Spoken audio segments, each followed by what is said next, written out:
Anglia ka arritur që të fitojë ndaj Shqipërisë në shifra 2-0. Kjo ndeshje ishte e vlefshme për kualifikuesit e botërorit, ndërsa më poshtë mund të ndiqni vlerësimet e bëra dhe notat e dhëna nga koha shtesë për disa prej lojtarëve të Shqipërisë. Thomas Rakosha, nota 4. Duket sikur koha e Srakoshës ka mbaruar te Shqipëria. Për shkak të gabimeve të tij, Srakosha është kthyer në stol edhe te AEK, duke humbur vendin e titularit. Është një portier që nuk të jep kurrë pikë, nuk ka hije të rëndë dhe as personalitet. Te goli i parë gaboi shumë. Dueli me Sasanit dhe Levis i jepte kohë për të dalë dhe për t'i bllokuar Ezen. Lojtarit e Anglisë bëri më të keqen, qëndroi në vend dhe topi shkoi poshtë këmbëve të tij. Në shumë raste i pasigurt me daljet e tij, grushtonte dhe topi mbeste në zonën e Shqipërisë. Për fat të mirë te lojtarët tanë, edhe në golin e dytë ka shumë faj.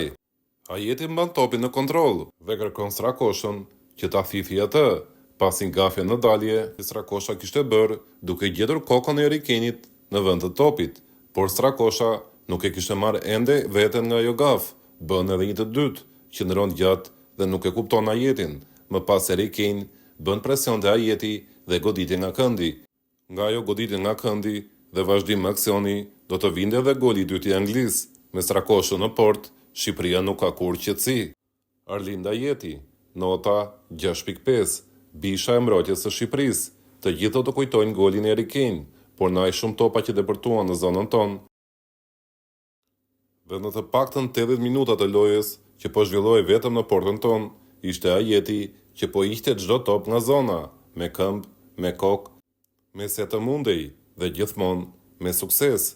Ka një prezencë të madhe në mbrojtje dhe hije të rëndë, të fituar nga një europian i Francës, është për t'i hequr kapelen, zhvilloi një super ndeshje për te ati gabimi te goli i Harry Kaneit. Përveç të gjithave, edhe në lojën me këmbë është për t'u vlerësuar.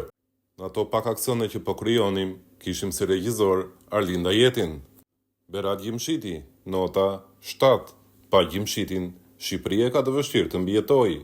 Është njeriu që bën heqjen e fundit, kur të gjithë gabojnë. I shpëton ata nga gabimi i tyre për të mos sjellë një gol të pësuar.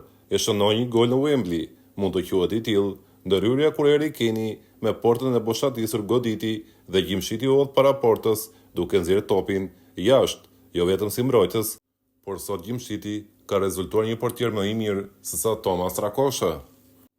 Naser Ali, nota 6. Ndeshje jo e keqe e mbrojtësit tonë, megjithëse në shumë momente vuan cilësinë tjetër të kundërshtarit.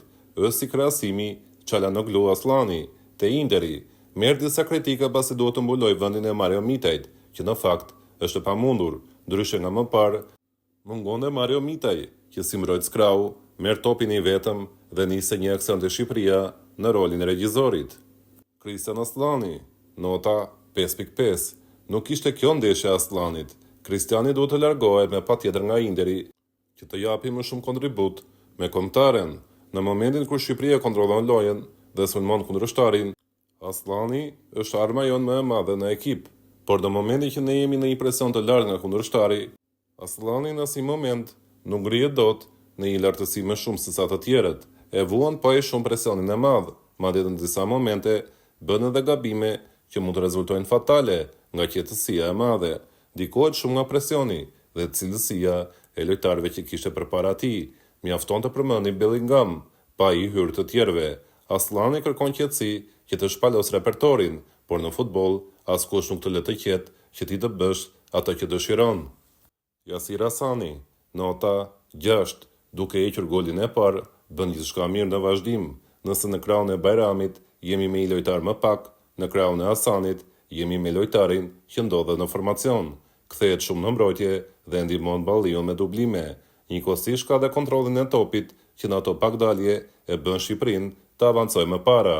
Her pas here tregon intuitin e tij me disa pasime që asnjë këmbë tjetër e futbollistit të Shqipërisë nuk mund t'i dërgojë.